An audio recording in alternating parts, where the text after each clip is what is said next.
Okay, great. I think we're live. I'll just check if everyone can hear me. Thumbs up, excellent. So this is Arid Lands speaking. I'm Executive Director of PHAP, which is short for Professionals in Humanitarian Assistance and Protection, and I'm very pleased to be serving as your host today for this event on transformation through innovation, looking at successful scale-up models with a particular focus on the Eastern and Southern Africa region. And now, as many of you know, this event is part of PHAP's series of online presentations and discussion events in support of the World Humanitarian Summit process. And we're very pleased to have all of you with us here today. And I see many new names on the list here, as well as a number of people who have been in events with us before. So a warm welcome to everybody. And I encourage you all to participate actively throughout the event. I see it's possibly a shy group because relatively few of you are interested in trying to come in live on the audio, but it's not too bad, I promise you. It's not scary, and we do encourage you to give that a try. It's worked well in the past. But in any case, do participate actively in the chat so we can hear from you as well throughout the discussion. So we're going to run through, since we have a number of new people with us, we're going to run through some points of the technical setup. So first of all, quickly, we have a specific box in which we encourage you to pose your questions. You can see that pictured on your screen there. You pose your questions, they'll come back to us, and then we can bring them up in the Q&A with the speakers after their presentations. For those of you who have participated in our events before, you'll know that we often put up polls during the event. So you see one on your screen now regarding whether or not you've participated in a previous online event with PHAP, and I can see right now it's about 50-50, or a bit more than half actually currently answering now are new to the online events. So this is just an example, but we'll have more poll questions coming up throughout the event again to add to the richness of the discussion and enable us to hear from all of you instantly on key points throughout the discussion. I also want to point out that throughout the event we have one of our team members tweeting live at PHAP Forum and using hashtag ReshapeAid. So for those of you avid Twitter users out there, please do take note. And of course, we have a special feature we've introduced recently for those of you who may have a weak internet connection and may have difficulty with the audio through the online event platform. You may alternatively view the event live streamed via YouTube at the link that you see on your screen there, phap.org 16 Oct 2014/watch.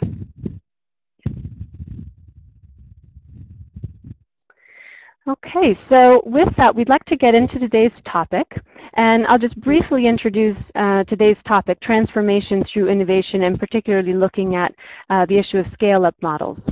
So as we all know, humanitarian actors are constantly innovating and having to adapt to the difficult and diverse contexts in which they work. And in recent years, we've seen that there's also been an emergence of a range of new mechanisms to try to capture these innovations and also to support the development of new products and new processes. So for example, the creation of innovation hubs within different humanitarian organizations, the establishment of dedicated challenge funds. Many of you may be familiar with the Humanitarian Innovation Fund. Increasingly, however, observations of these efforts have revealed that very few innovations actually go to scale, to the scale that's required, or if they do, it takes a very long time, which of course is problematic in the sector, which needs to be responding and evolving quickly. It's been suggested that innovation should not be declared as successful or as scaled properly until it's so widely used that users no longer remember it as an innovation. To me, it's very interesting food for thought, and I look forward to more food for thought throughout today's hour-and-a-half discussion as we hear from a number of guest speakers that we're very pleased to have with us today. So I'll now move to introducing our guest speakers. We're going to be starting with Mr. Olivier Delarue. who is currently with the UNHCR, the UN Refugee Agency, where he leads UNHCR Innovation, which is a multi-year effort seeking to foster and support creative problem-solving, experimentation, and new kinds of partnerships in responding to delivery and programmatic challenges faced in UNHCR field operations. And since November 2013, Olivier co-leads the UN Field Innovation Collaboration Network with a number of other major operational agencies active in the humanitarian space. Then we're very pleased to welcome Helen Altshul, who's joining us from Nairobi today, if I'm not mistaken. Helen has 20 years of international development experience, mainly in sub-Saharan Africa. Her work there has covered a broad range of responsibilities, including project, program, and strategic planning, proposal development and fundraising, partnership brokering and consortium management, capacity building of partner organizations, project implementation and research, and monitoring, evaluation, and impact assessment, as well as staff development and team building. Helen has been based in Nairobi since 2000 and is currently Deputy Chief of Party for the USAID-funded Resilience and Economic Growth in Arid Lands project at Adeso, which goes by the acronym REGAL-IR. And then finally, we're very pleased to have with us Rob Beyer, who is currently a consultant actively exploring the potential of and also planning for the launch of Villgro Innovation, which I won't explain here because we'll be hearing from Rob, for those of you who are not familiar with Villgro Innovation, what that is and what the plans are. But planning for the launch of Villgro Innovation into the Kenyan entrepreneurial and innovation ecosystem. He brings a unique combination of seasoned experience in business and social entrepreneurship, education, as well as technology. He's lived in Kenya for the past 12 years and is therefore very familiar with some of the unique challenges in building enterprises within the East Africa context. Prior to living in Canada, Rob was an entrepreneur who began a technology consulting company in Canada, specializing in implementing large-scale IT infrastructure projects within the financial and pharmaceutical industries. We're very pleased to have all three of you with us today and look forward to the discussion. So with that, we're going to turn first to Olivier. And we're going to be asking Olivier really to set the stage for us, to provide, as I said, some food for thought, some thoughts, for example, on how innovation can solve problems encountered at the local level, which has been a recurrent theme throughout many of these consultation events and discussion events that we've been hosting around the summit process. And to look at particularly what are some of the gaps in the current system, systematic challenges and opportunities in this specific region, as well as, we hope, some examples of successful initiatives in his view. So, Olivier, I will pass the floor to you. Thank you very much. I'm delighted to be here today. This issue of transformation, this issue of how do we provide a solution to a particular type of challenges that are emerging from the field in the humanitarian world is a complex one. And this is what I'm going to give you today in terms of how do we as an organization mandated to care for 51.3 million people around the world, and with a large portion of this affected population living in Eastern and Southern Africa, how do we have put in place a set of methodology, tools that are enabling us to find solutions that can be scaled up? And this is about driving innovation inside and outside UNHCR, realizing that innovation is happening across the organization, across our partners, and innovation is also happening with the refugees inside their own communities. The issue has been for the past 60 years that we have not really managed to capture this information, capture this innovation, foster this innovation strategically and reward the people who are innovating properly. And the last element is that some of the solutions that have been created have not been scaled up. So in order to tackle these issues, I'm going to very quickly go through what type of systems we have put in place in order to provide this environment for problem solving. And first of all, to define what innovation means for us, it's what the Oxford Refugee Studies Centers and the Innovation Project, Humanitarian Innovation Project, have come up with. It's a process of adaptation and change. And we have had now through the process of experimentation and iteration. This is, for us, I'm trying to go to the next slide, it's something that we believe is a recognized need across the humanitarian sectors. We need innovation, and innovation as a process, innovation as a set of tools that are conducive for solution development. And this is really about provoking ideas of the adaptation, the testing, and taking ideas to new places, but to do that in a better and more targeted way. And this is where technology comes in a very big way to help us to do that better. And this is really about, this. I'm going to focus now on product development in the humanitarian sphere. Why is it so difficult to innovate, to create something that actually is changing the status quo? And we fundamentally believe that it's because we need a paradigm shift. We need to look at these big issues or small issues with a different lens. And this is what we are calling for, this change of attitude when it comes to problem solving. And this is where the private sector comes in, very central to a solution definition, a sustainability element. It is not just aid, it's aid to resilience. And resilience comes with business model, with some sustainability, some market analysis. All these elements have to come to play in order to have a solution scaled up. And the scaling up of a solution is not the end of the process. What is absolutely critical is its sustainability. And this is where the private sector comes in terms of providing some solutions, but also having the market forces playing a very positive role in this area. And as I said, we have been innovating for years, but we didn't have this structure to capture, foster, and reward innovation.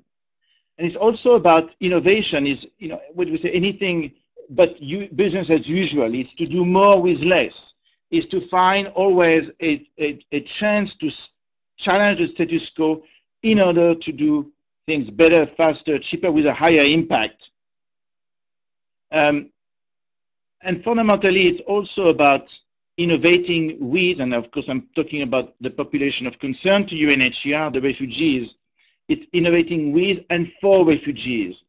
The with is absolutely essential because it's about listening to what the community really knows and needs.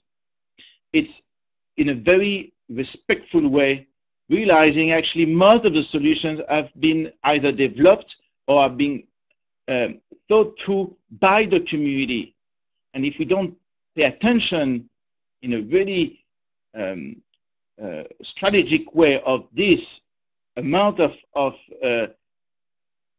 solutions and ideas, that we are missing the boat. And not only the boat, but the solution that will be designed will not be adopted. And this is the finality of what we're talking about, the scaling up of good solutions. It is through the process of adoption. And the adoption comes with the defining the solution with the people, ensuring this is the right solution for them and that they will actually adopt it when it's eventually scaled up. So in a very short, what we have done in UNHCR, we have created labs to create an enabling environment for innovation where experimentation, fast failing is welcome as part of the process of innovation. And this is organized under themes about renewable energy, about data, about shelter, about education, and about emergency now. We have created a fellowship where we have 20 innovators within UNHCR who are trained on innovation to foster this movement of innovation from within and give them the tools to innovate at their field office. It's capturing innovation ideas through a crowdsourcing platform. We have something called UNHCR Ideas that is powered by Spigot Engage and enabling us for the first time in our history to give a voice to refugees and affected communities through this crowdsourcing and cloud-based ideation platform. And this is for us walking the talk about providing a voice to the refugees to develop their own solution.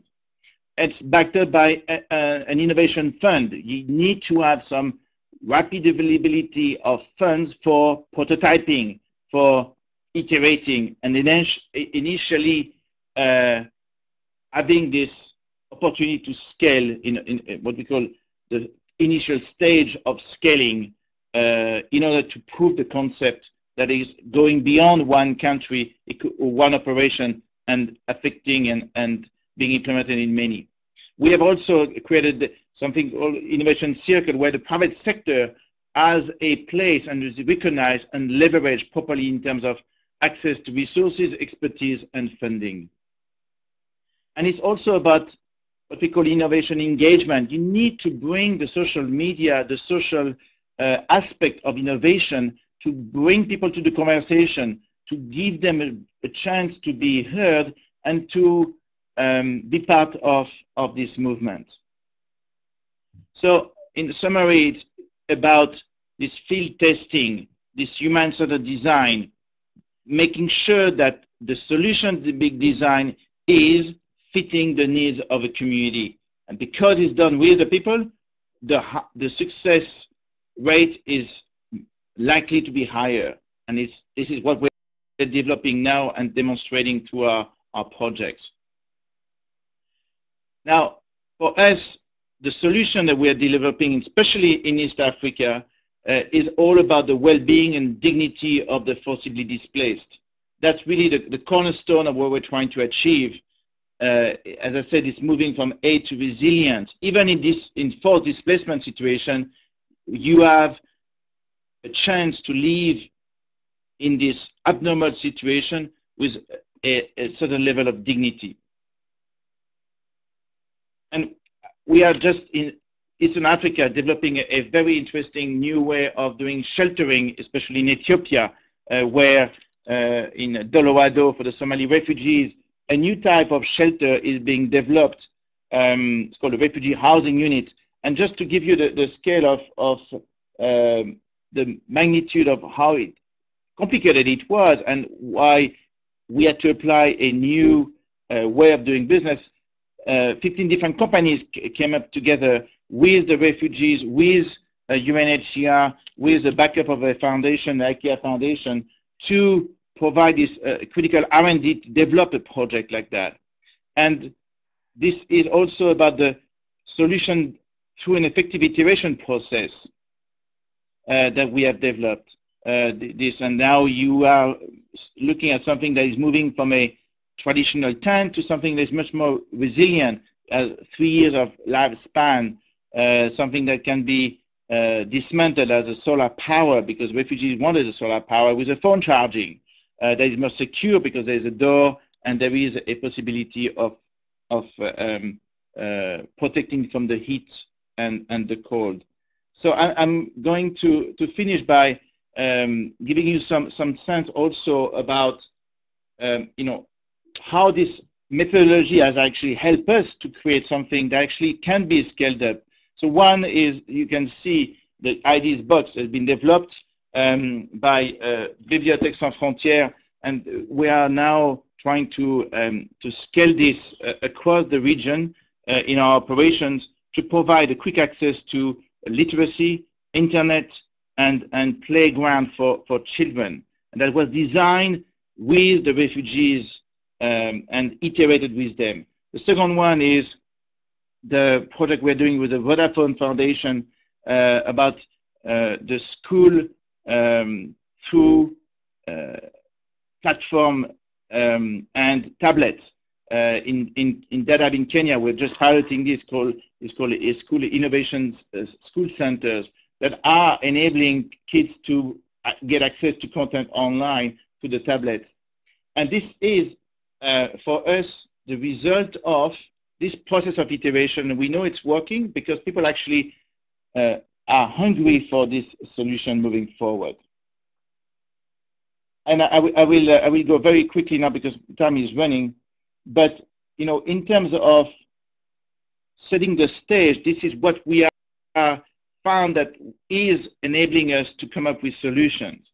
But this is also realizing that the world is moving very fast. Technology is moving very fast, and is actually creating a lot of opportunities for innovation in terms of humanitarian response and disaster risk reduction. And two big areas for me that I look at is the leveraging of mobile tools. This revolution of mobile technology that is enabling us to transfer money, especially in East Africa, the money, mobile money, the mobile financing is absolutely critical and inspiring for the world, inspiration for the world, because this is really started notably in Kenya with M-Pesa platform. But it's also about capturing data in the field to be much more accurate in our assessment and more precise on the targeting of the population and delivering of assistance. This is done through the mobile collection of data, this baseline data that we can do now through mobile platform is a revolution, especially in the world of UNHCR. And it's also about the last mile, the understanding who is receiving what has been very problematic for the humanitarian sector. And agencies like CARE, World Vision, UNHCR, we're developing systems that enabling this end-to-end collection of data to understand better which items is received by which family. In terms of systemic change now, innovation, as I said, is a tool for change.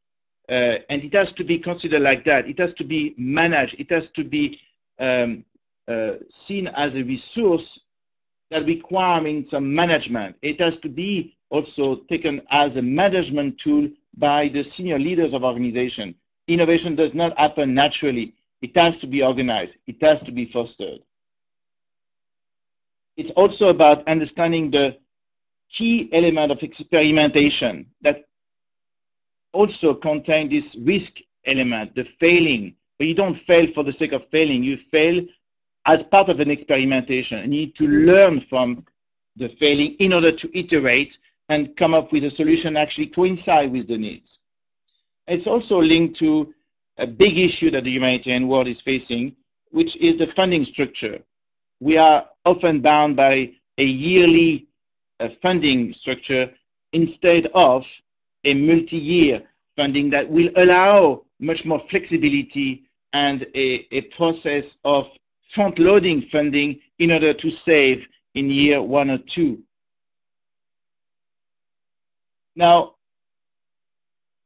the Eastern Africa and Southern Africa is an amazing part of the world where innovation is really being flourishing, and it has been captured by interesting dedicated structure like the iHub in Nairobi. I was at the iHub a few weeks ago. I was so impressed by the capacity to garner the spirit of innovation, to foster this process of experimentation and enabling the large scale to happen. We have also something new that just happened in Nairobi. The UNICEF Innovation Center is trying to provide a platform where good practice is gathered and preventing the reinventing of the wheel. To finish, the piece of work that still needs to be done is really about adequate funding for scaling ideas that have been prototyped. This is still a big issue where especially government funding have not fully joined up the effort, and because of still the reach attached to this kind of processes. And this is where it's also speaking about evidence-based. We need to demonstrate as a sector that why it's important to scale something is based because of evidence that have been collected throughout the process, and ensuring that for the funding perspective, that the funding will be attached to a successful adoption of a new solution. And that will be, for me, the transformation element of this journey.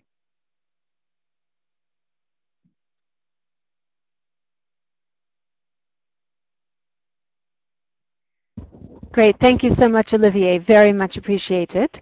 Now, we had a number of questions come in during your presentation, but we're going to save those for the Q&A and for now move right along to the next presentation, which will be from our guest speaker, Helen.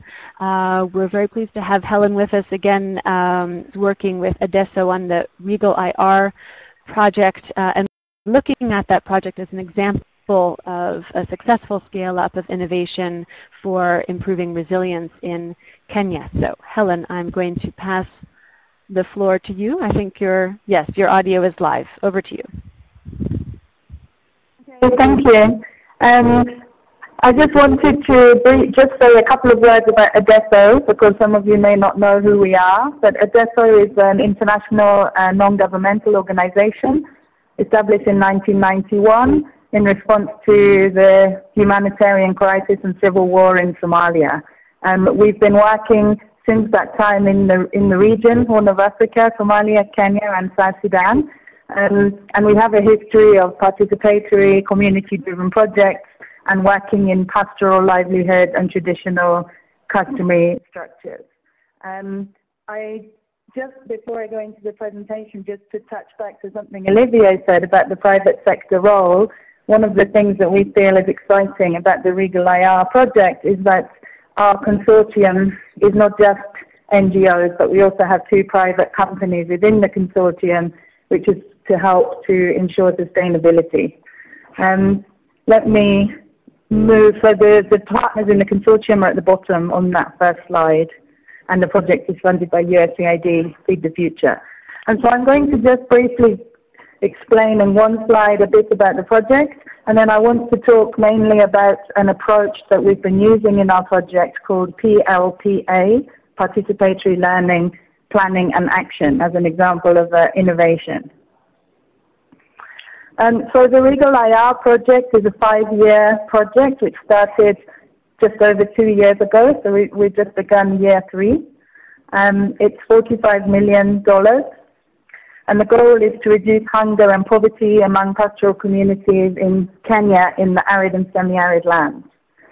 Our target is to strengthen the resilience, social, economic and environmental of more than 500,000 people in 5 counties in northern Kenya. And the project has several technical areas that we're working together. That's why we have a consortium to address all of those issues. We're looking at issues of livelihood diversification, livestock value chain inclusiveness, natural resource management, conflict resolution, disaster risk reduction, and nutrition. Overall, we say that our strategy is to do business differently within this project. And we're using people-centered, market-oriented, and community-led, community-driven, and community-owned approaches.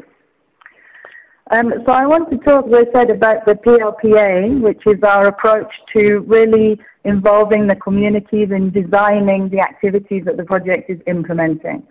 So starting from November 2012, so as soon as we'd finished our initial planning with USAID for the project, we began intensive community engagement through this approach.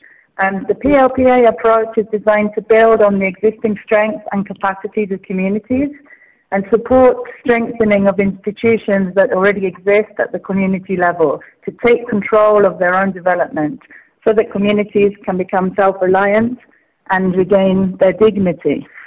We're also aiming to increase the confidence of members of the community in their own ability to shape their future and cope with shocks, particularly environmental shocks, but also other kinds of shocks such as conflict-related.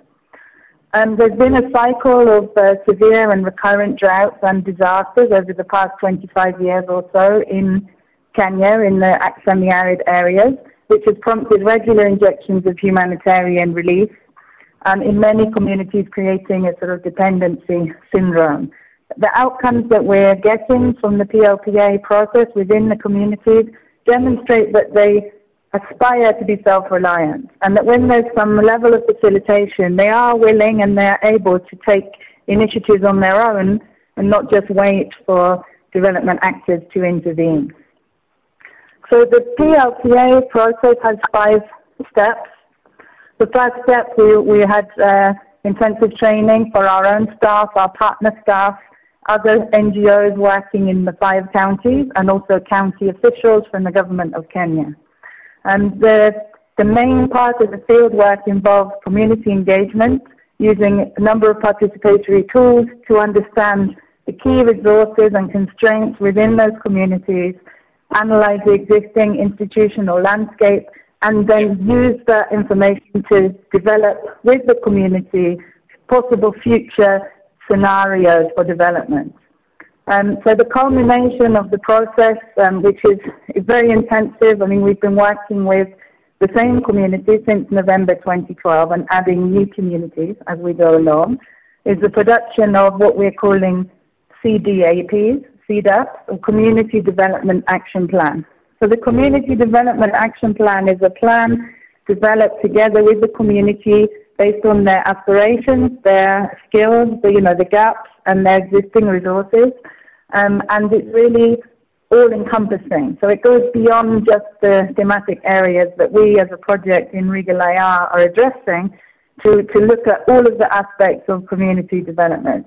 And then the next step, the 4th step, is to integrate and harmonize these community-level plans with county plans.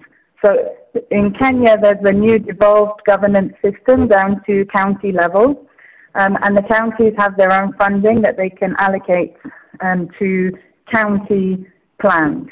So they've been developing what they're calling county integrated development plans, and we're linking our community plans to those to help the community to access support for activities which are outside the scope of our project. And then, as I said, we keep working with the same communities for a long time, so we give ongoing coaching and mentoring, including capacity building of local committees and some support to savings and credit groups in those communities. So what does this actually mean in practice?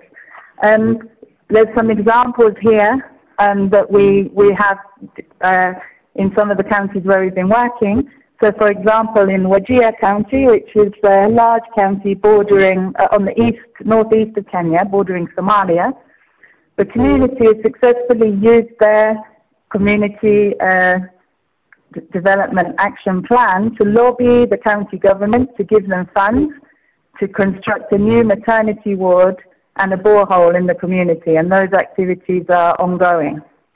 In Garissa County, which is just south of Wajir, also bordering Somalia, pastoralist communities have taken up crop farming to tackle food insecurity and diversify their livelihood options, and they're managing to get some income. We have some success stories on the Adeso website of the first sales of crops. They haven't abandoned pastoralism, but they're just having another source of income to supplement their traditional lifestyle. Also in Garissa, we've had agreements reached between different pastoralist communities on mapping and setting aside grazing reserves to reduce the conflict. A lot of the conflict in arid and semi-arid lands comes from competition for resources such as grazing land and water. And then the fourth example is that we have one women's group who used to sell milk under a tree, have now been able to buy a solar-powered fridge. They've expanded their business. They're also selling other goods. And again, these are women from a pastoralist community who are keeping animals as well, but this is another source of livelihood for them. So just to finish, the reach that we've had so far as at the end of August this year, the total target number of households that we're aiming for in REGAL-IR is 93,000. By the end of August, we'd reached 63% of those. We had completed with the community 67 community development action plans, and 14 of those plans have been linked to county level plans. And all 14 of those communities have been able to leverage county funding to provide new infrastructure and services which they needed in their community and which before they had no avenue to get from the county. And by the end of the last fiscal year for USAID, which is September 2014, we estimate that we reached another 7,500 households. So in the current year, which has just started, we'll reach the remainder of our households targets. We're also planning to disseminate the lessons learned and some of these success stories from the PLPA methodology so that other people can learn from them and maybe see whether there's a way that they can be implemented in their communities and countries. So that's all I wanted to say. My contacts are there, and the Adeso website has some more information about the REGAL-IR project. Great, thanks so much, Helen. And again, we did have some comments coming in during your presentation, and we'll get into that discussion in the Q&A. So now we would like to invite Rob Beyer, who, as I mentioned in the introductions, will be offering a presentation of Villgro Innovation's lessons learned regarding their introduction in Kenya, and also including examples of supported initiatives. Getting your presentation set up on the screen, and your audio is, I'm just checking. Yeah, okay, it looks like it's all good. We hear you well. The floor is yours. Thanks so much for the introduction, and I enjoyed both the other two presentations. They were great. Mine's going to be a little different, I think. Mine might be a little bit more of a grassroots lessons learned, but I'm representing Villgro today. And I've been working with these folks for about 6 months, but they are an established business incubator in India. They're the largest business social enterprise incubator in India. And just to give you some background, they've been around for 13 years, 103 different innovations, 1.2 million of seed funding. And that seed funding has allowed them to bring products to through proof of concept to deliver over 12 million in tier 2 funding to bring them to scale. And they've created roughly 4,000 jobs, and almost 7 million people are using their innovations. So Villgro's been quite successful in India. How they do it is they're out there at the grassroots in universities and different platforms throughout India, in cities, putting on conventions, putting on platforms, really sponsoring a spirit of innovation among people, whether it's students or skilled people or tradespeople that have an idea and they want to bring it to scale. Villgro gives them an opportunity to do that, to be an entrepreneur, if they have an idea, a place to go to bounce an idea off, get some funding, and see it launched. They're a strong business incubation model.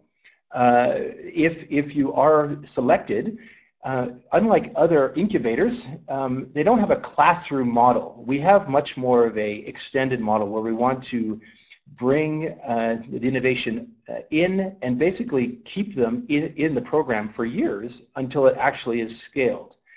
That's quite different than a lot of other incubators here in Kenya, where there's often a classroom approach, where they're a cohort, they're in for 6 months or so, and then they're out, they graduate out. Villgro is much more of a, we're in it with you, right to the sort of, until it scales and gets exit, or is able to exit.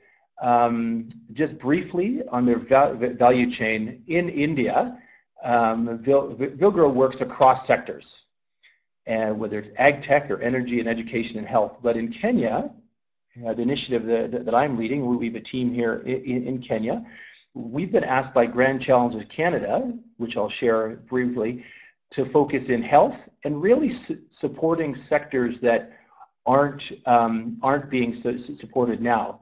As Olivier mentioned, there's iHub and iLab and other incubators, and they're doing a great job. But they often seem to attract the tech-oriented mobile business, tech-oriented platforms. What if you're a health innovator or someone that has an idea for a humanitarian project? There was really nowhere to go to, and that's what we found in our research, that there's a large segment of the innovation pipeline, as it were, or people out there that aren't served.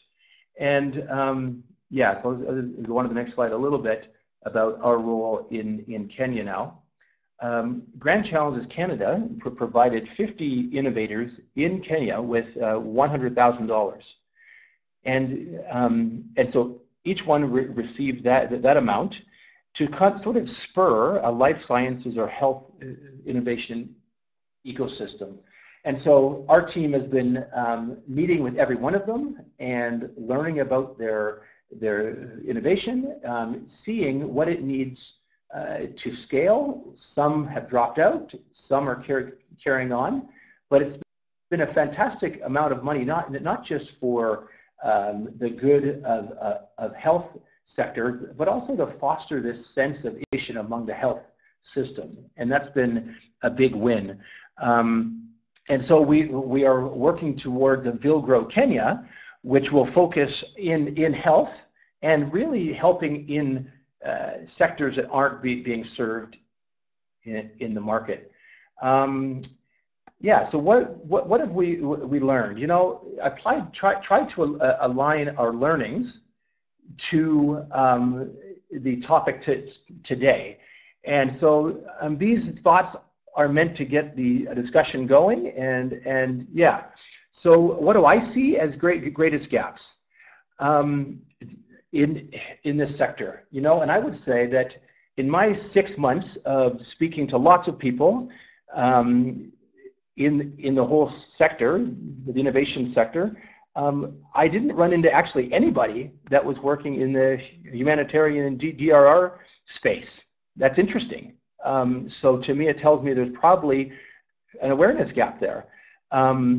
There is a great amount of innovative thinking in Kenya. There really is, with iHub and NILAB and Growth Hub and other incubators. They are doing a great job.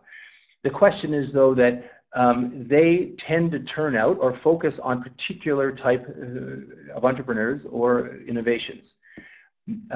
Maybe the humanitarian and DIR space is such a niche market, what I call, for innovation, that there may not be many people aware of it.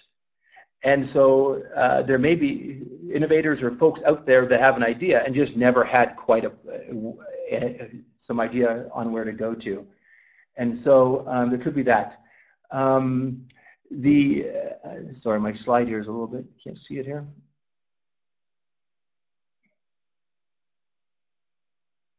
Yeah, go to the next slide.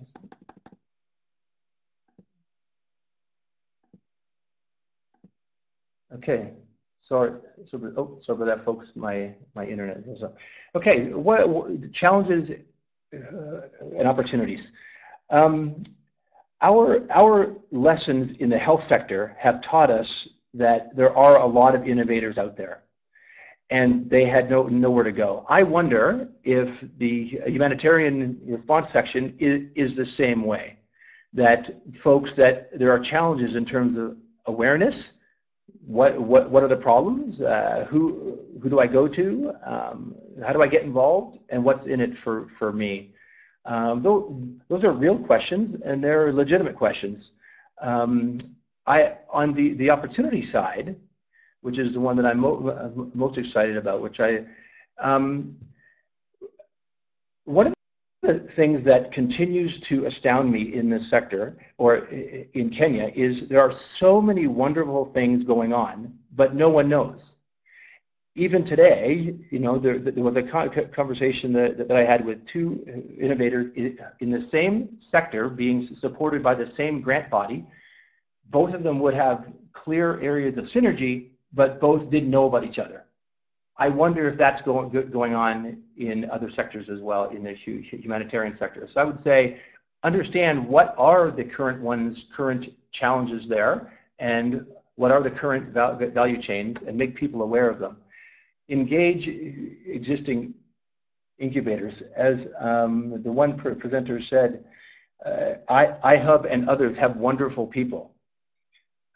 I would wonder if we had an opportunity to bring the leads from these organizations together to focus on bringing what I call maybe a center of innovation for humanitarian and disaster risk reduction.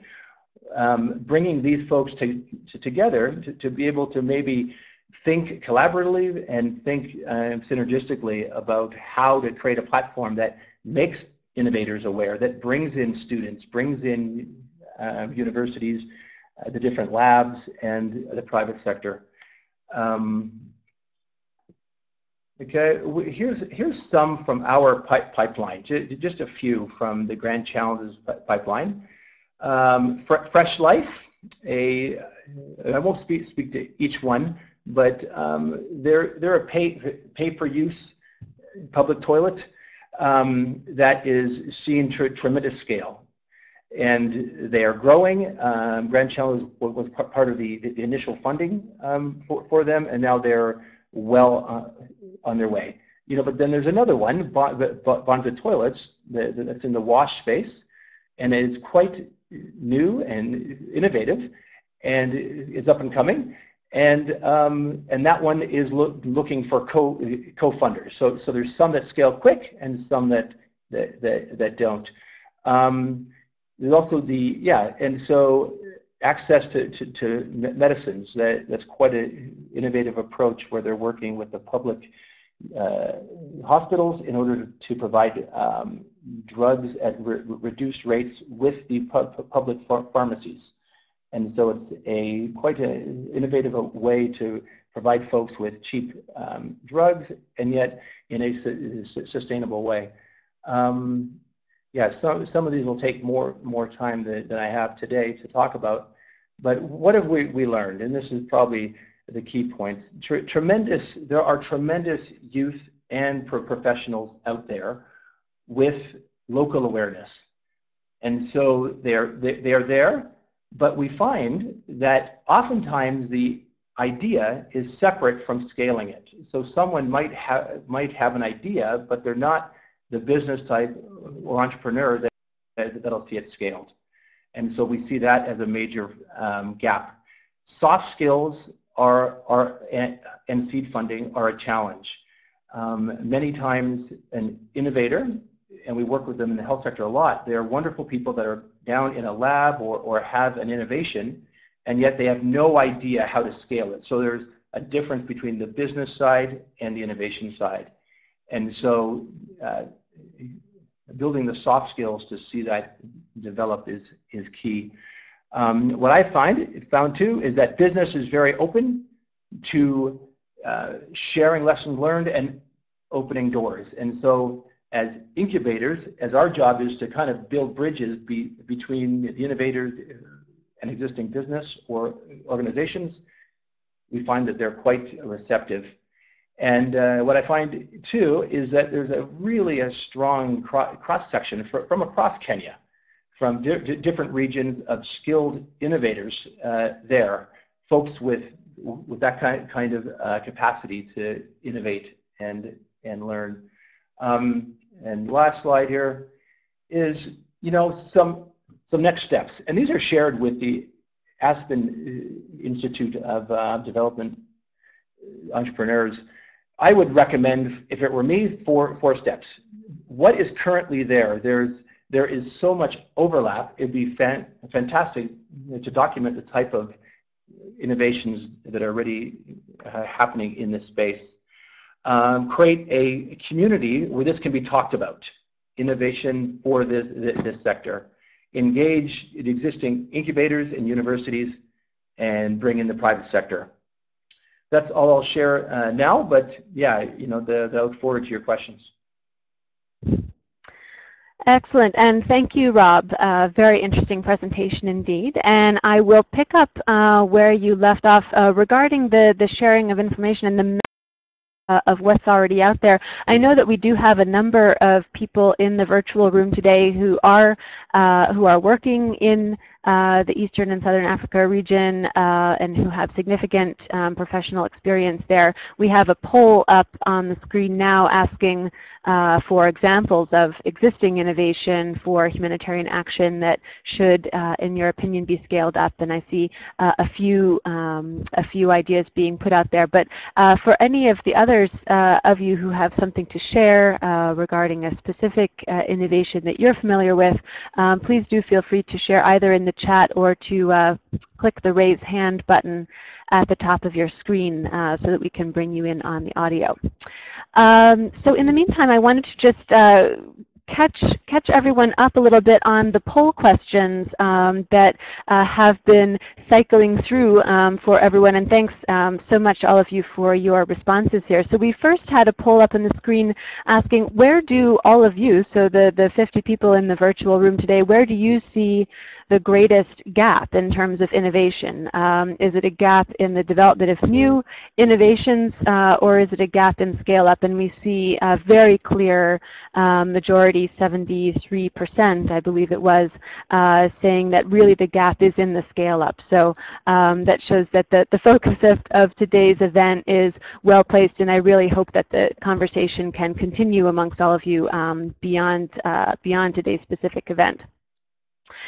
We also put up a poll actually inspired by a question brought in by one of our participants today, Francesco in Switzerland, who is asking, do you think that there is currently a, quote, communication gap between private sector and development and humanitarian institutions? And if there is such a gap, how best to close it. So we put this poll up, and I would actually like to turn to each of our speakers as well to come in on this question about whether there is a communication gap between private and public, and if so, how to close it. But just to quickly look at the responses we had from participants. So the majority of people coming in seem to be of the view that yes, there is a gap, and that really the best way to close that gap would really be, if I can extrapolate, to do an analysis, an actors analysis, an actors mapping to identify relevant stakeholders on both sides and identify common goals that then relevant stakeholders would all have an incentive to work towards. So there are several different versions of that response. Another person also said, yes, there's a gap, and that would be improved if business models would emphasize corporate responsibility that supports humanitarian efforts. So that is our first question to go around to the panelists. Do you think that there is currently a communication gap between private sector and development and humanitarian institutions? And if so, how to close it? And I'm going to add a second question because I don't want to run out of time today. So a second question to go around to all the panelists in this first round. And that's one that came in from Abdigafar, who's participating today from Somalia. And Helen, I noticed that you did respond in chat to Abdigafar's question, but I'd like to give everyone a chance to discuss briefly as we go around the panelists. So the question being, do we need each humanitarian agency to have their own transformation strategy, or should there be a sector-wide, a joint strategy for innovation in the sector? So those are our two questions, and we'll go through in order now. So first to Olivier, I'll give you the floor. So in terms of the gap with the private sector, it's actually twofold. The first one that we see is the private sector as a resource of technology, of best practice that could be applied to the humanitarian world or the disaster reduction. And the main issue is about challenge definition. We often, as a private sector, questions that are actually not defined enough for them to be able to put their energy, their innovation hat in order to provide the right solution. So issue of, defining the challenge, as we say, the solution is as good as the challenge defined. And this is as strong as the challenge defined. And this is really true. And that's where sometimes the private sector doesn't know how to engage because it's too vast. The second one for me, from when you talk about private sector, it's also this mentality, it's the entrepreneurship. We look at, kind of tap down big companies or small companies using CSR, but the private sector mentality is about creating something that can be generating an income revenue for families. And that is about sustainability. And this is about fostering entrepreneurship, the spirit of entrepreneurship, even in a humanitarian response, immediately planting the seed for how could we create livelihood in an emergency or an onset of emergency as the situation is stabilizing. This is really a change of mindset from this aid to resilience. And quite frankly, it's not yet mainstream. We're kind of preaching this, but it's difficult to do livelihood in an emergency response situation. But we need to force ourselves. We need to find new business model. And this is where, again, where mobile communication, mobile financing comes, all these great tools, amazing tools, the convergence of technologies that enabling us to now create this, a field where entrepreneurship can flourish. Excellent, thanks so much. So we're going to turn to Helen next, and Helen, I'm going to add another element to this question here. I see in the chat Louise asking a follow-up question. Is there a communication gap between humanitarian agencies and affected populations for successful scale of innovations? And I might add myself the follow-up, if there is such a gap, how would you see that potentially could be closed? So Helen, over to you.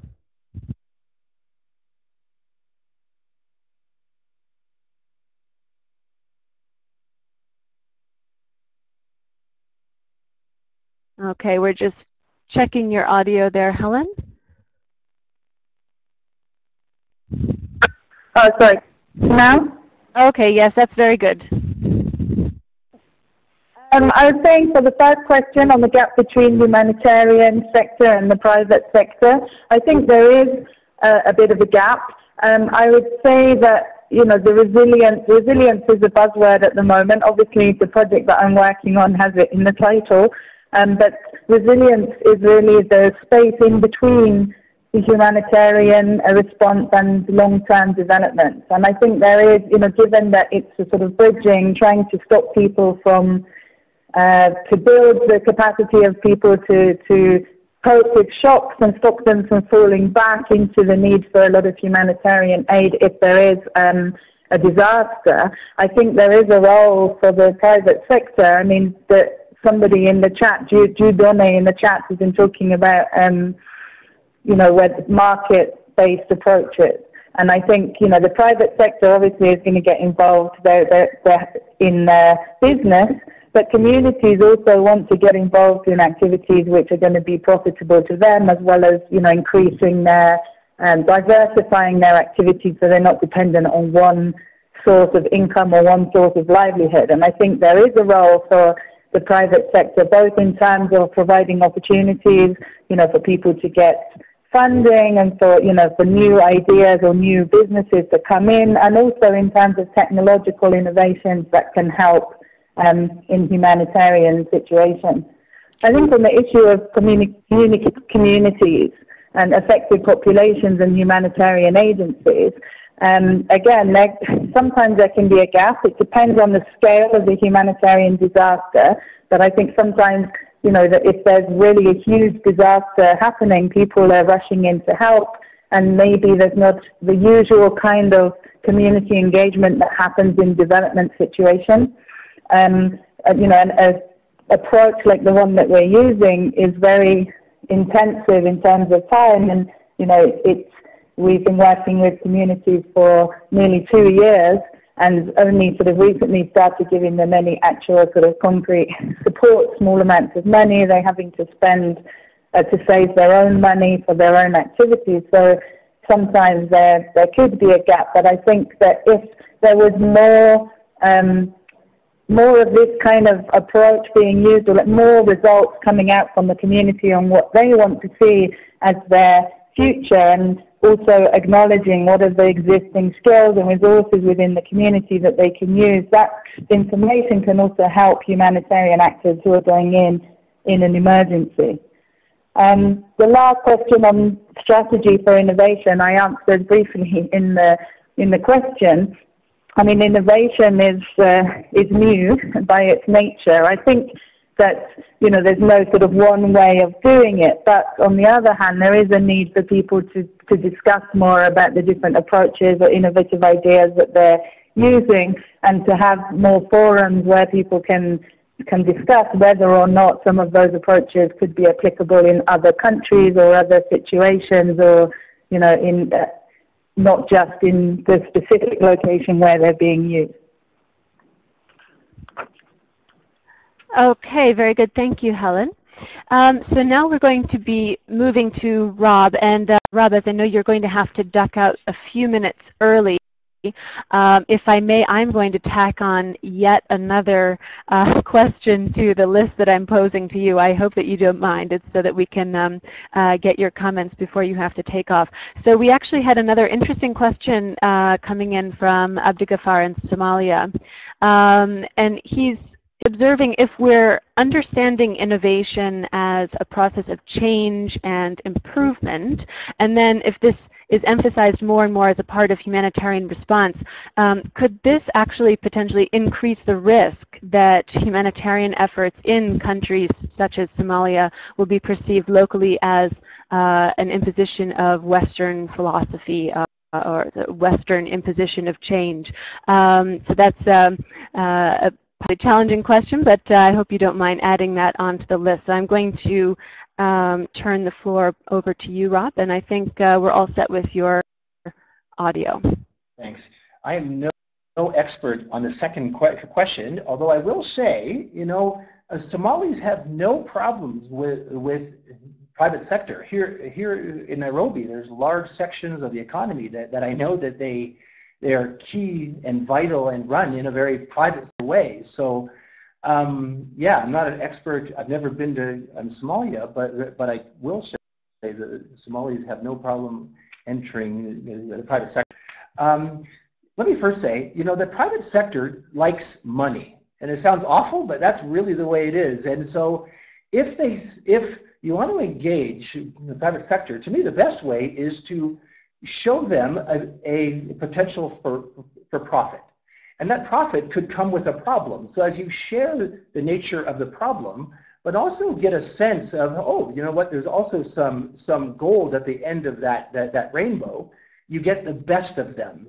That sort of innovation, that sort of focus, that's what drives the private sector is money. And, it will be, let me pose a crazy question to Helen, and not to put her on the spot at all, but I just wonder, it's just a hypothetical question. With a $45 million budget for those four counties, what if we put a private sector tender out and said it's worth $45 million, and you put a complete tender out to get the best proposals from the local business community, with a $45 million goal or pot at the end? I wonder what kind of responses we would get. Yeah, now I'm kind of a fan of the private sector, I'm not going to lie, but so if you want the best of them, you want to show that here's the problem, but also here's sort of the pot. I met with Coke. I tried to link these innovators with Coca-Cola. And it was really eye-opening for me. Coke, huge company, wonderful company, a lot of resources, and they were very open, but they said, Rob, help me in some way find how this innovation ties to my value chain. So that was an interesting thing, because innovators also must tack on their list of jobs to sort of think, if they want to engage private sector, the best way too is to sort of find how your innovation can tie to their value chain, something that they're doing. And it was, so we talked about maybe recycling plastic Coke bottles in, for this particular innovation to try to enter the Coke pipeline. And I think that's a lesson for all of us here, that I think too many folks in Kenya look as the private sector for their CSR dollars. And I'm hearing from my friends in that sector that, you know what, they get somewhere hundreds of requests a month. Hundreds, it's really a lot.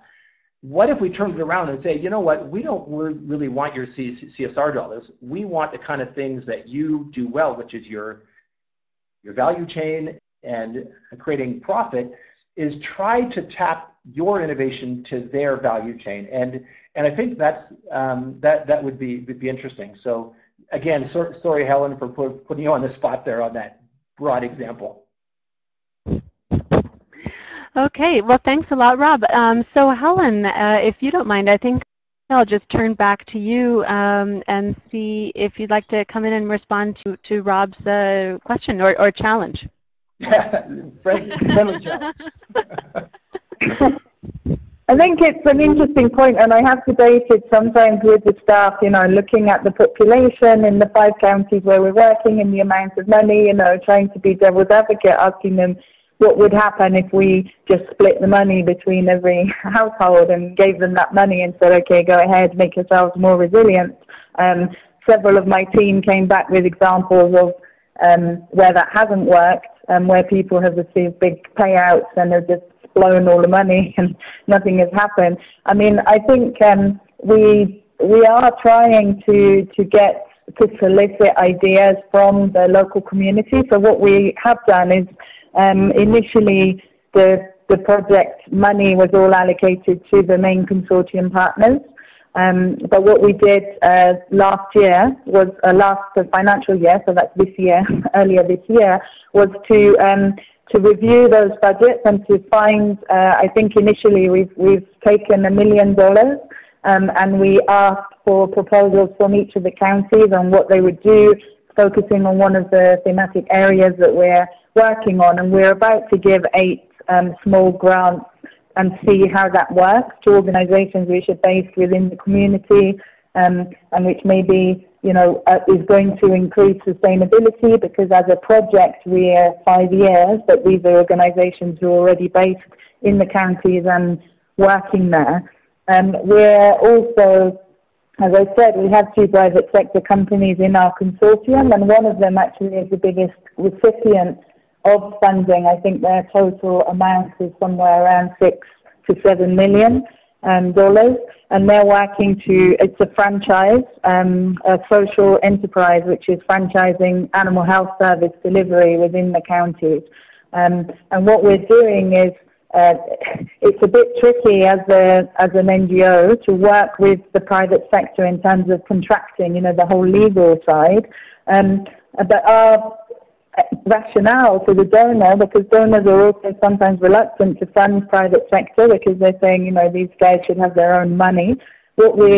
By us supporting this franchise, which is already present in Kenya, we've enabled them to move into a sort of riskier area where the returns on investment are likely to be lower more quickly than they would have before, and to be able to demonstrate whether you know, animal health service delivery is a viable business. And I won't go into all the details, but they use a model where they have their own outlets in each county, and then they're linked to franchisees who have other outlets within the county, and they're linked to animal health workers at the community level who are providing support to pastoralist communities. So I think there are ways to work with the private sector. I think, you know, and as as international NGOs, what we're bringing into the pot, if you like, is experience from other places and networks, you know, outside of Kenya and outside of those regions, with some ideas that we can bring into the community. Because although when you talk to the community, they have a lot of ideas of what they want to do, they can only talk from their experience of what they know. And there may be things which could really work within that community, work in other parts of the world, in the Sahel or in other places with similar climate, but the community isn't aware of them, so they're not going to raise them within their planning. So one of the roles for us as facilitators of the community development action planning process is to challenge the community to really look at what their needs are, you know, also make suggestions about how some of those needs can be met, what their existing skills are, where the gaps are, and how we can help to build that capacity. Okay, thanks very much, Helen. And I see that we have at least one person in the virtual room who's not afraid of the raise hand button. Olivier, I'd like to give the floor to you. I just would like to tackle this issue of Western position of ideas. It's actually very interesting because the world of today is a global world, and there's no more imposition of anything. It's really looking from an innovation perspective, where are the solutions to a particular challenge, wherever they are.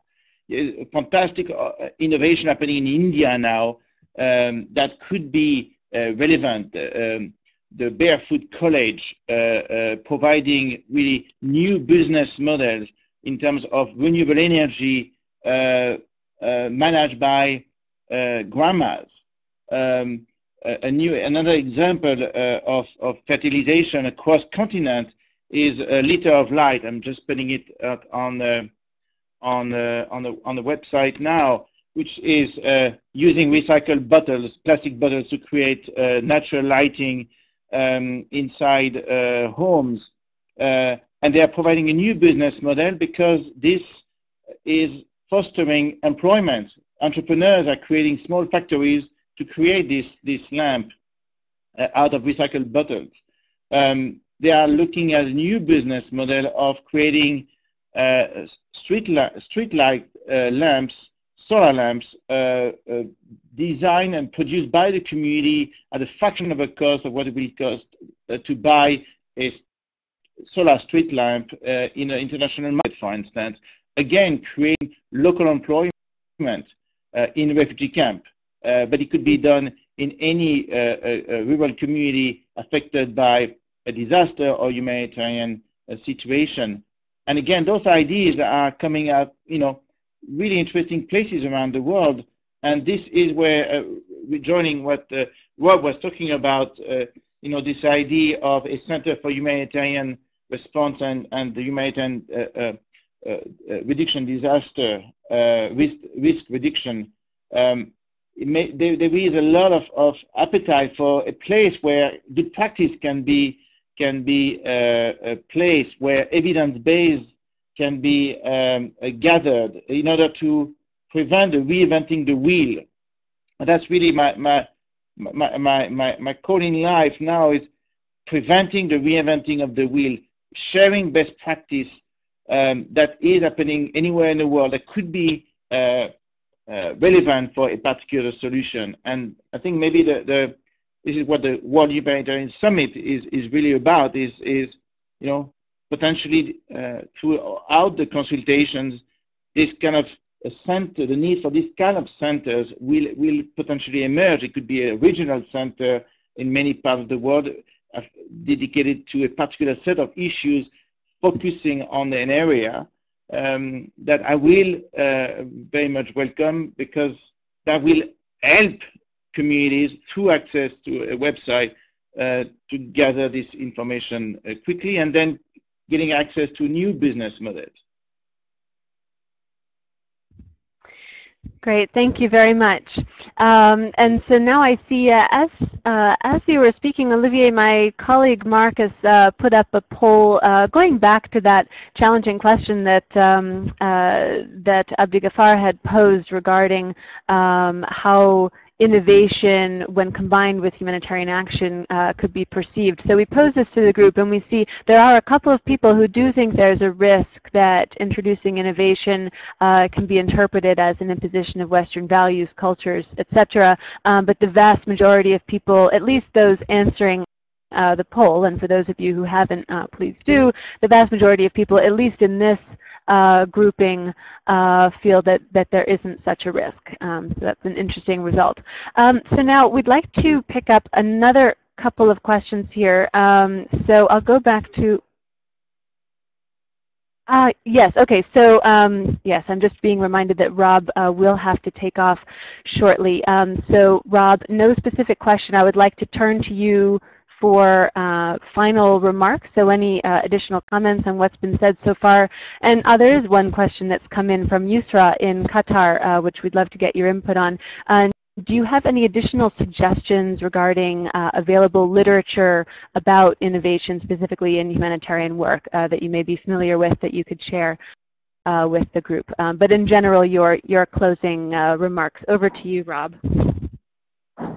Yeah, thanks.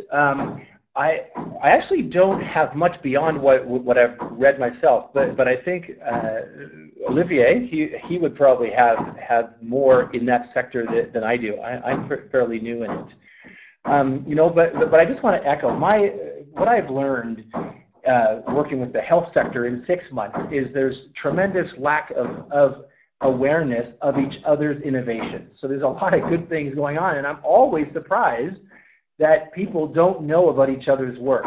And that's the idea for a center of innovation for health, a center for health innovation that we're going to launch here in Kenya. I wonder if the same thing is needed for this sector as well. I would have a feeling or a guess, if the health experience is something to go by, that there are a lot of good innovations out there. Like I've often argued to people that we may not need any new innovations. There are likely many good ones already out there that no one's even tried to scale yet. And so where a center would be a fantastic place to kind of, whose goal it is to kind of reel all those ideas in, or those innovations in, document them, score them, and then help scale the ones that really show promise. So I would love to put as much focus on gathering the data as much as generating new ideas, because I have a feeling there's probably a lot of good ones out there, and that just need to scale. So that would be my main recommendation. Excellent. Thanks so much, Rob. And I think that's an inspiring place for you to leave us with that recommendation. So we very much appreciate your being with us, and hope to be in touch again in the future. Thanks so much. Thank you. So now we're going to have one more round of questions with Olivier first, and then Helen. So first of all, if either one of you do have any responses to Yusra's question, who's participating from Qatar. Yusra's wondering what is the best available literature, in your opinion, about innovation in humanitarian work? So there's one question. Then we have a couple of other questions that have come in. So first of all, what are the changes that need to happen in the financing and management of innovation if the humanitarian system is going to accelerate successfully testing and scale up of new approaches?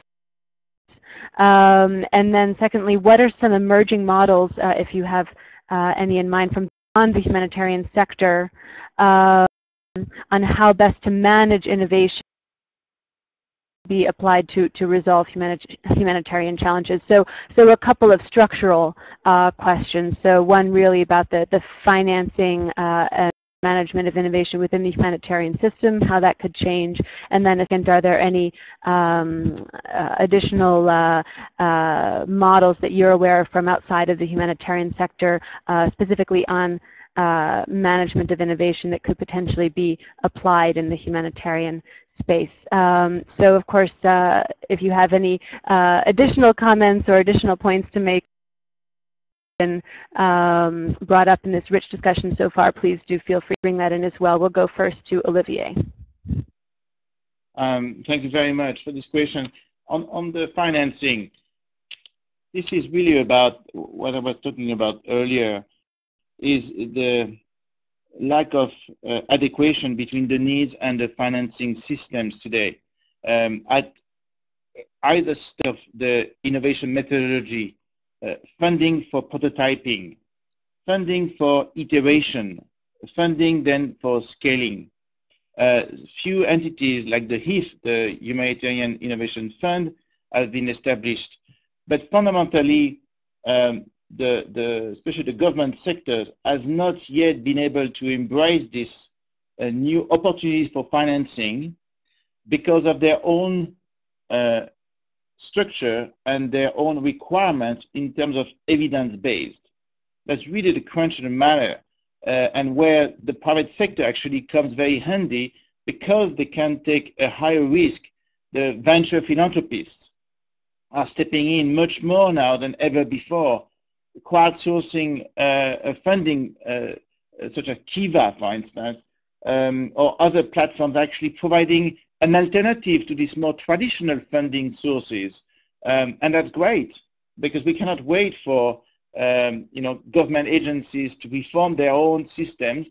They are, some are really thinking through that and are taking very proactive steps to move in this direction, but it will take time. Meanwhile, again, the cloud is creating a lot of opportunities for crowdsourcing, funding. And we're talking about model of innovation in the private sector. This is happening every day. Joint ventures are happening every day to develop a new product, a new business model. It's not venture philanthropies, venture capitalists are coming and say, we're going to put X million dollars on this business plan because we believe it's going to make money. So it's innovation in practice is happening every day. The issue of the humanitarian sector or the risk reduction sector is the private sector doesn't see this as a market. And that's really a fundamental realization. There is an inherent risk of the humanitarian sector in particular because we are not predictable, we are highly volatile as a market, and we operate often in very insecure circumstances. Those are factors that are preventing the private sector to really come in naturally. So we need to realize this and create a buffer system where, again, venture philanthropists could be invited to participate and demonstrate the validity of a business model, and then eventually the regular market forces that will actually come because this will see this as an opportunity for business. And that's, for me, the essence of what we're trying to achieve, to bring some normality in this abnormal world of the humanitarian response, whereby the private sector forces, the good forces of private sector, i.e. generating revenues, income in order to sustain a family, will apply. Okay, great. Thank you, Olivier. Helen, we're turning over to you. Oh, one moment. We're just bringing in your audio.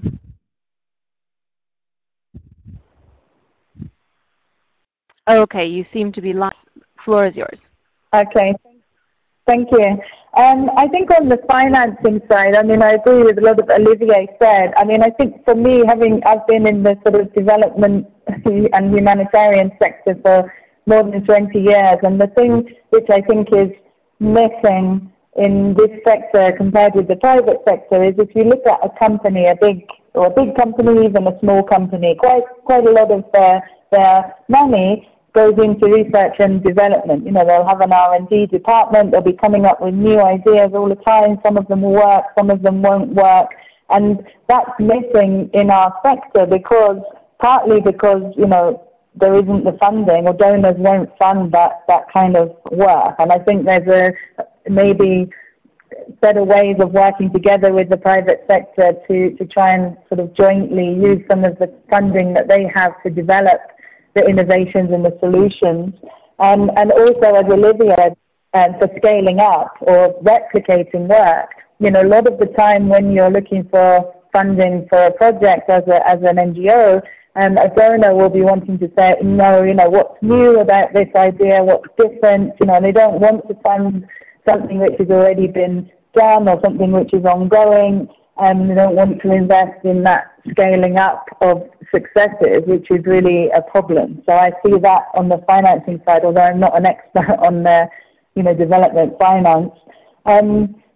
Yeah, models outside the humanitarian sector. It's a really good question. I've been trying to think. I think that's one of the areas where probably we need to have more of these kind of forums, maybe, talk to companies and others about how do they manage generation and of innovation. I think there's a lot to learn from the private sector, and also from donors. One of the positive developments in the last couple of years is that there seems to be more acceptance on the part of donors to fund innovation and to look at, partnerships, cross-sector partnerships between governments, international agencies, NGOs and companies, and sort of fund even incubators for innovation. USAID has some programs. Rockefeller just launched a resilience initiative. There are several donors who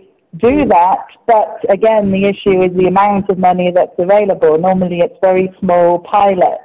And so once you've done the pilot and it's successful, where do you go to get that bigger money to be able to scale something, do something on a really big scale? I think that's the gap. This Olivier? Yes, go ahead. Rebecca was talking about impact investing, social impact investment. And this is, for me, really exciting new area of growth that will enable the scaling, and that will actually anchor the development of an activity into business model, that this social impact investment may not get a return that other investment will get, but actually will be supporting the same business model of this has to be a sustainable business activity to generate funds and revenues for families that are or entrepreneurs that are conducting this kind of business models. That's where we can get significant funding for achieving the growth moving forward. It's a great area of investment. Fantastic. Thanks so much, Olivier. So we're running very close to the end of our time. I'm just going to point out a couple of quick things here from your screen. So first of all, I'm noticing that certainly from our perspective, this has been a really rich discussion and a lot of interesting exchange of ideas. But I'm also seeing that it's actually turning into a real-time opportunity for making some of those connections that Rob was calling for. And indeed, Rob and Helen, having both lived in Nairobi for quite a long time, and now just meeting each other via this platform is a great example, but there needs to be a lot more. I think that's a big takeaway from today's discussion. Along the same lines, looking at the results of the most recent poll question posed in front of you, do we need a new solution, a center, for example, for humanitarian innovation to keep track of all of them and see which ones to focus on? 100% of you who are answering the question saying yes. So I think that idea raised by Rob before he left really has a lot of traction, and thanks to everyone for weighing in on that point. Also, a lot of really interesting additional answers coming in regarding the gap between the private sector and humanitarian and development agencies. We won't have time to highlight all of them today, as unfortunately we do only have this hour and a half, but I'll take this opportunity to mention two things. First, there will be a recording of this event available, and there will be access to all of the various tracks of discussion. So the poll questions, the answers that have come in, the chat, the Q&A, that will all be available to you afterwards. And second, that we very much encourage everyone who's participating today to join the discussion online, the asynchronous, as we say, discussion forum at worldhumanitariansummit.org/WHS WHS_Africa, as you see on your screen. And now, before we do the final wrap-up, I'm going to go quickly once more to Helen and then once more to Olivier, just to give you an opportunity for some very brief closing remarks as we are at time, and then I'll wrap things up. So Helen, first to you. Thank you.